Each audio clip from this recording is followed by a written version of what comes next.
Hey everyone, Anyway, welcome to the Hume Scope podcast, Roles and Lols. For those of you who don't know Hume Scope, we're a recruitment training business based in Australia, and to date we have trained thousands of recruiters across Oz, New Zealand, and a bit of Europe.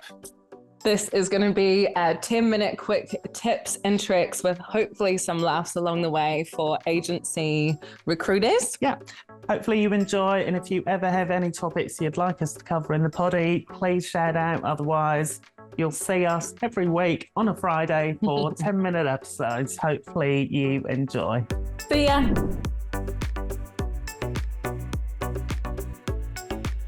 Is it weird that we're like having conversations together, but it's on camera?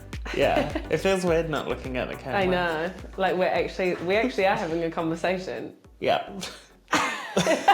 You know what? We should rename the podcast to Conversations. Fly on the Wall with a Recruiter. Oh, I really like that. We do need a new name. Rolls and Lols is not. No, I'm feeling not like vibing us. it. I Yeah. really Any hate ideas, guys? Please shoot it. Actually, we should do a little poll. Yeah. Let's both. We're actually doing like a little brainstorming session. This is Fly on the Wall with a Recruiter. I actually really like it. Okay. Please, no one take that name before we decide on if we're taking it. We see it next week, motherfuckers. Fly on the Wall with a Recruiter. I do like it.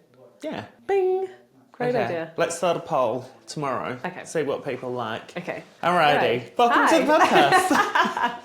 Which might be called Fly on the Wall with a Recruiter soon. There you go. But This for might be now, the first it's one. Rolls and Rolls. Should we say a joke? Okay. Okay, this week's buddy. Well, timely, being end of the year, almost going into the last quarter, we can have conversations a lot, whether we've been in our own consulting roles or with the clients we're working with now, is just like, fuck, it's the end of the year. Yeah. Like we've got 3 months when really that's only like a month and a half. Like what the hell do we do to make sure that this month is a good quarter, and what we should be doing at this time of the year. Immediate wins, pipeline, focuses, reviews, reflections. There's a lot to do that is super beneficial to make sure it's a good one. Yeah, 100%. And you can spin your wheels in this last quarter of the year. And often we see people go, oh, this is too overwhelming. No one's really hiring now. It's November. I'm going to have a shit quarter. And there's a huge risk, not just of the obvious ones, i.e. you're not going to take home as much comms, which is a big one because we all want to have a great Christmas, New Year's, and party hard and buy some nice stuff. Maybe for you, babe. Some of us want to like chill out for a Spend bit. time with family. Some of us want to sleep. But we all want to end the year strong, right? Because we want to come back enthused, pumped for Jan. So I would say my first tip is be aware of when things are going to land. I.e., if you're going into the quarter, let's say it's 1st of October and you're like, oh, great, I've got 3 months to make my target of 100k. I'm sorry to say you've probably got 6 weeks to make that money at a push. Because if you think about it, you're 1st of October, right? All of your offers that come through post, I'd say, 2nd week of November, 90% of them will now land in Jan starts, because if you've got a candidate, PAM candidate anyway, they've been made an offer 2nd week of November. What do you think they're going to do? They're going to resign. Most people are on 4 weeks' notice, which brings them into mid-December. They're not starting. So even at the start of November, realistically, there's a large portion of the people that are offered roles in the start of November, 4 weeks' notice, will unlikely start in December. So you need to be aware of things will land so you can direct your energy in the right places at the right time, because you need to push really hard at the start of this quarter in particular to make sure everything that you've got really in process is done and dusted by the end of first week of November. That's usually going to be where the majority of your revenue for that quarter comes from. Then you've got other planning stuff that we do for next year, and we'll talk about that in a second. But the first one is that be aware of when the money's going to land. It sets you up for a whole lot of other set of objections that you can get from candidates and clients, and even just from like a leave entitlement level. Like a candidate would usually have generated an amount of leave, and that they can use that going over the Christmas break versus if they started with a new role. You know, they don't have that built up yet as well. So even from their perspective, it's like, what's the point? May as well enjoy the end of the year, start afresh in the new year. Yeah. So second tip then on that is we're naturally going to have offers being made mid to late November. I would say the thing that you should probably upskill yourself on or workshop internally with your colleagues or whoever, or us, if you want to give us a buzz, is how are you going to convince or influence your candidate or client to start this year? That what are the benefits to them for starting this year? What are the risks associated if they don't start? If you can't confidently articulate those, it will be hard for you to influence the person to start this year. So try and understand what the risks are for a client if you're educating them on people that sort of renege on offers through the Christmas break. It's big. That's a lot of chunk of time where people start going... reassess their lives, what's important, where things are sitting. They start catching up with their existing colleagues over the Christmas break and they go, oh, I love working with these guys. Like, oh, I probably shouldn't start at that new company in Jan. So there's a big risk for the company with the candidate sort of reneging. So you can educate your client on, look, I'm not saying this candidate will, but there is a risk associated when we see candidates starting in Jan if they haven't actually been embedded pre-December. So the recommendation is they start, even if it's a week before the end of the break, our recommendation is get them embedded, do the admin, do the onboarding so they leave the Christmas break feeling quite embedded and they come to your Christmas party, etc., etc. There's also the risk of, and we know as recruiters, that Jan, Feb can be big months. There's a lot of movement in January and February. So if you wait for your candidate who is verbally or signed a contract saying they will start at the end of Jan or second week of Jan, there's going to be a lot of consultants and a lot of job opportunities come up in that time that may actually make them think, oh, maybe that actually wasn't the right, maybe I should actually be looking at that, oh, this actually sounds better kind of thing. So you've actually giving them a lot of time, and also you're probably not working for a good couple of weeks over that time. So it's a lot of time to not have contact with your consultant as well. So again, you're just opening up for other things to start swirling around and other opportunities to come up, which naturally could happen always, but we want to reduce the risk of that as much as we can. Yeah, totally. Yeah. I think also from the candidate side, how I was always able to influence a candidate to start towards the end of year was, look, just obviously up to you. They're happy with you starting in December or end of November or Jan. My recommendation would be to start pre-Christmas because if it was me in your shoes, I'd want to feel comfortable with the business, not be stressing about a new job in January because I know it would play on my head. How are you feeling about it? And 99% of people would be like, yeah, it probably will play on my head. It's kind of like the first day of school when you move from primary to secondary. You're thinking about it the whole break, right? So I'd always relate to that. Like, that's how I would feel. How are you feeling about it? And they'd go, yeah, it is going to be a bit nerve-wracking, like starting the year, like, oh, I've had a Christmas break, I've been thinking about it. I'd be like, look, why don't we just start you a week or two before Christmas? I know it sounds weird, you might not be able to get your feet under the table, but actually it's a really good time of year to start in a business because it will give you the time to just get down the basics. You'll get to know the people, everyone's in a good mood towards the end of the year, you'll get to go to their Christmas party, you'll get to know the people within the business for a few weeks, you'll be an extra pair of hands for things that they need sort of last minute, so you'll be able to sort of get to know the team, and then you can go on your break knowing that you're coming back and you already know the people, so it's not a new first day at school vibe. And you get all the like niggly stuff out of the way, all the inductions, the on-site stuff, the shadowing, you know, people, and do all of that in that first couple of weeks. So then you can come in January feeling fresh, feeling like you've got the connections underway, and you can actually just get stuck in and get on with it. If at the very least none of that is working because of timing, right?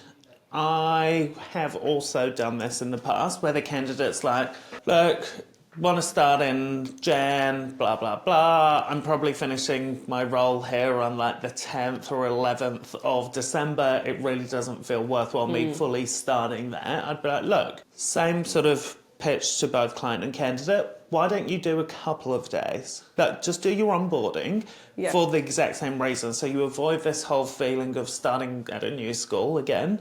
why don't we get you in for a couple of days? You can get to meet the team. You can do the basic onboarding of email, laptops, and all of that boring stuff, because you don't want to do that in Jan. Let's just get you in for a couple of days, and I would advise the client to invite them to the Christmas party. Yes. Because they're officially started then. That's when their contract starts. Obviously, they won't have leave built up, but if at that stage they're already finishing, then that's where I would be invoicing, is the day they go for that first of the 3 days. Yeah. That seems a lot less for both parties to commit to, but also has the same effect. They get to meet each other, embed each other before they go on the Christmas break. Yeah. Would you ever, and it's not something that I've done, I don't think I've done, but would you negotiate payment terms at all, if in terms of a protection for yourself? If there was like, if you tried all of that and they said, look, let's just do it, 8th of Jan, can you negotiate at any point? So, I don't know, say in December you've got roles come up. Chances are they're probably not going to start till January. If it's November, you probably have a better chance. But if it got to say, I don't know, second week of December or first week of December, it's a lot harder to get them to start. Yeah. But is there at any point, if you're picking up jobs and you've got people and chances are you're going to place them, would you, for that role at all, do you have a leg to stand on to negotiate, saying, look, like we just need some payment first at the start, and to confirm, is that worth it? And do you think? I've heard some people do it, but I think that's probably a bigger one, because then you'd have to rejig your terms of business. But some people do charge on the date the offer is accepted. Yeah. But that's then a different kind of pitch that you would then need to do to your client. I also think if you're not already doing that, that's quite hard then to have this conversation. And unfortunately, there is a percentage of people that won't actually start that you have confirmed for Jan. Yeah. So do you want the revenue in December when you're actually going to have to then refill it in Jan, Feb? Probably not. So I'd say I wouldn't, unless you're already doing that, in which case, great. Yeah. Isn't that a story I think you've shared with our consultants, our rookies course before? You've shared worst quarter. Your worst quarter ever. Yeah, it was my last quarter in a business in Australia. And actually, it was the cashless for me leaving that business. That's how bad it was. So I'd been 100k quarter biller consistently for 4 quarters. 5th quarter was the Jan, Feb, March quarter. Finished up in December, stoked with myself. Huge pat on the back. I'm like, I've got 100 and something K, confirmed starts in Jan. Went away, went to the UK for a couple of weeks, came back in Jan. Literally, all these emails from all these people, everyone but one person had reneged and gone, hey, Az, I'm so sorry to do that. I've been thinking it's not the right role for me. Blah, blah, blah, blah, blah. So close to 100 grand got wiped from my quarter. And so I started in Jan. I was Zero. I was like, oh, fuck. Was expecting a good quarter, now I'm starting from scratch. So yeah, so there's huge risks in it for you as the consultant not doing this type of stuff and thinking about it before it happens.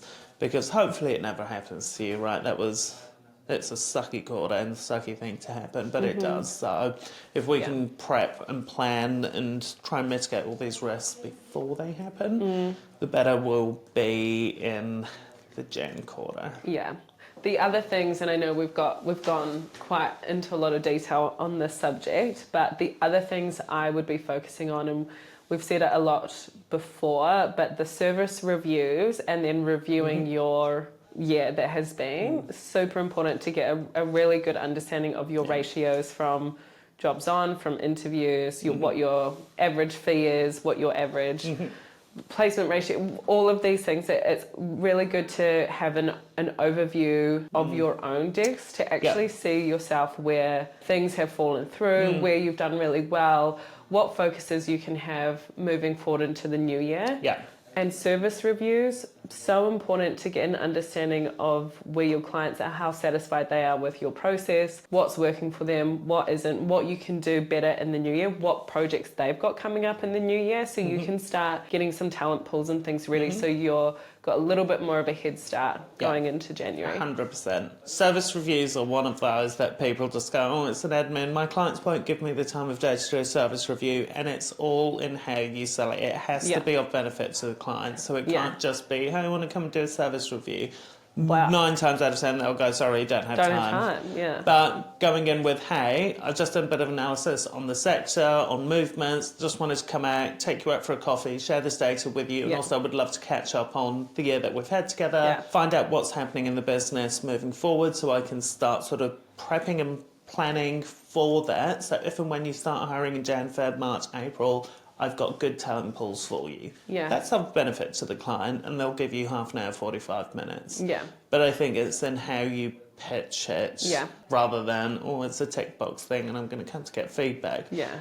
And the best of times, people don't want to give you feedback, so add it with something of value to the client. Yeah. And I think, it's that planning prep. Do it towards the end of year when you know you're going to be a little bit quieter. Like the last week of December, are you literally slamming the phones and recruiting? You're probably not for most sectors. Unless you're a temp doing volume and you've got a shitload of work coming through over the Christmas break. So utilise the last couple of days to do that prep planning, because you need to know what you've done for you to plan forward. Yeah. And there's nothing worse coming into the after the December break into January going, zero. Oh, I'm not sure what to do. Yeah. But you should, in my experience, everyone should come in on their first day of work going, great, I've got 3 weeks of meetings booked in. I'm on the road. That will give you enough momentum for that quarter and excitement versus, and I can tell which people will have a shitty first quarter of the year. Honestly, all you need to do is look around and see the faces. And look at someone's diary for the first few weeks when they're back. If it's empty, it will be a shit quarter because it will take you so long to ramp up versus the ones that have done a bit of prep in December going, look, I know we can't catch up right now, but let's lock something in for Jan. And locking in the first few weeks of meetings, I think is critical. It's just like how when we finish our day, we have our list of what have we done, what haven't we done, what do we need to do for the next day, what's the list? And you get that sorted so you can shut your laptop, enjoy your afternoon, your evening with your friends and to yourself, so you can come back in the new, fresh day and have an idea of what that day looks like. We do that on a daily, weekly, monthly, quarterly. 100% it needs to be also a yearly thing. Yeah, absolutely. Yeah. Alrighty, team. Well, have tips. a good week and a great quarter, and we will see you next week. See you soon.